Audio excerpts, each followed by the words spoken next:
Sistem tanam paksa atau kultur stelsel merupakan peraturan yang dikeluarkan oleh Gubernur Jenderal Johannes van den Bos pada tahun 1830 yang mewajibkan setiap desa menyisihkan sebagian tanahnya, sekitar 20% untuk ditanami komoditi ekspor, khususnya kopi, tebu dan tarum. Tujuan dari sistem tanam paksa adalah untuk menutup defisit yang terjadi pada pemerintah Belanda dan digunakan untuk mengisi kas penjajah pada saat itu. Dalam sistem ini, para penduduk dipaksa menanam hasil-hasil perkebunan yang menjadi permintaan pasar dunia pada saat itu.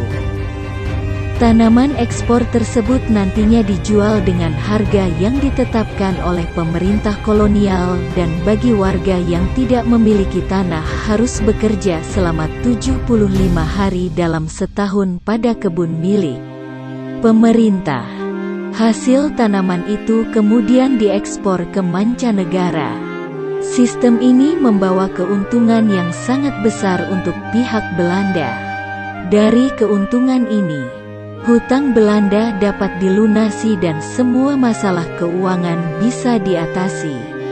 Sebab, kas pemerintah Belanda mengalami kerugian setelah Perang Jawa tahun 1830.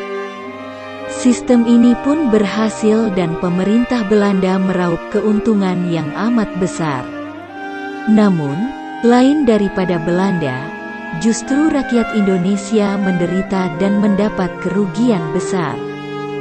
Pelaksanaan sistem tanam paksa membuat para petani sangat menderita kala itu karena alih-alih mereka berfokus menanam padi untuk makan sendiri, mereka malah harus menanam tanaman ekspor yang akan diserahkan ke pemerintah kolonial.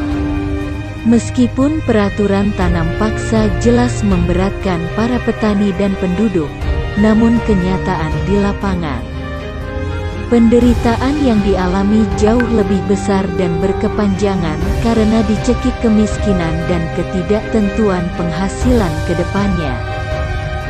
Sistem tanam paksa telah merendahkan harkat dan martabat bangsa Indonesia, direndahkan sampai menjadi alat bangsa asing untuk mengisi kasnya. Keadaan rakyat sudah tentu kacau. Sawah dikurangi untuk keperluan tanam paksa, rakyat dipaksa bekerja di mana-mana, kadang-kadang harus bekerja di kebun yang letaknya jauh sampai 45 km dari desanya. Hingga sedemikian menderita nasib rakyat Indonesia yang dijajah Belanda. Akibat program Belanda yang ingin menambah kas keuangan mereka, rakyat Indonesia menjadi sengsara, kelaparan merajalela. Bahkan sampai menimbulkan kelaparan yang berujung kematian. Keadaan ini menimbulkan reaksi yang keras sampai di negeri Belanda. Mereka berpendapat bahwa sistem tanam paksa dihapuskan dan diganti keikutsertaan pihak swasta dari Belanda untuk menanamkan modalnya di Indonesia.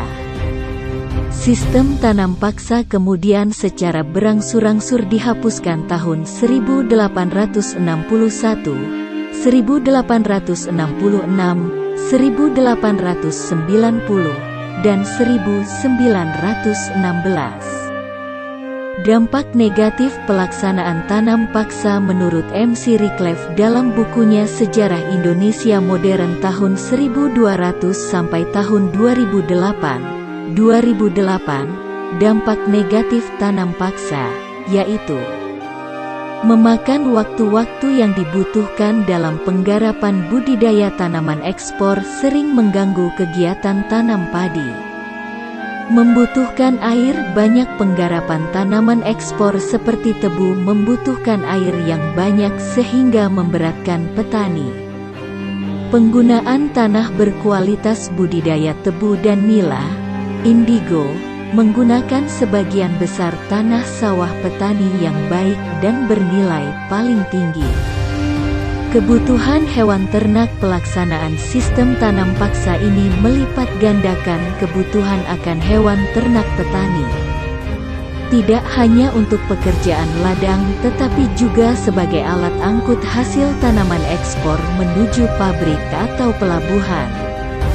Timbul kelaparan. Kegiatan tanam paksa menyebabkan kelaparan dan wabah penyakit di mana-mana, sehingga angka kematian meningkat tajam.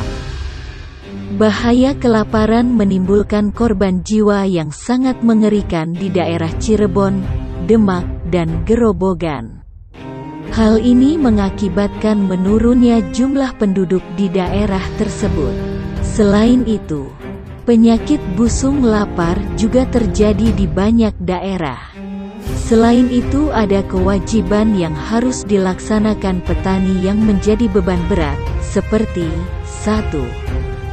Petani diwajibkan untuk menanam tebu dengan skema rotasi penanaman padi. 2. Penduduk desa diwajibkan melakukan pekerjaan seperti menanam, memotong, dan mengangkat tebu ke pabrik-pabrik gula. 3. Seluruh penduduk desa dikerahkan bekerja untuk kepentingan pemerintah kolonial maupun untuk kepentingan pejabat dan kepala-kepala daerah. Dampak positif bagi rakyat. Meski banyak dampak negatif yang dirasakan oleh rakyat Indonesia, sistem tanam paksa ini ternyata memberikan beberapa manfaat. Salah satunya adalah masyarakat menjadi tahu dan mengenal berbagai teknik dalam menanam jenis tanaman baru. Mereka mulai mengenal jenis tanaman yang memiliki potensi ekspor dan menghasilkan keuntungan. Dampak positif bagi Belanda melihat dari sistem tersebut. Belanda menjadi negara yang paling banyak diuntungkan. Anda bisa melihat bahwa krisis yang melanda Belanda kini berubah menjadi penuh. Bahkan mereka berhasil mendapatkan keuntungan berkali lipat. Selain itu, pengeluaran anggaran belanja kerajaan tertutup dari pendapatan. Hutang Belanda pun menjadi berkurang dan banyak terlunasi. Melalui sistem itu juga membuat perdagangan kegiatan ekonomi Belanda semakin berkembang pesat. Hal itulah yang membuat Amsterdam menjadi kota pusat perdagangan dunia. Itulah dampak negatif dan positif dari sistem tanam paksa.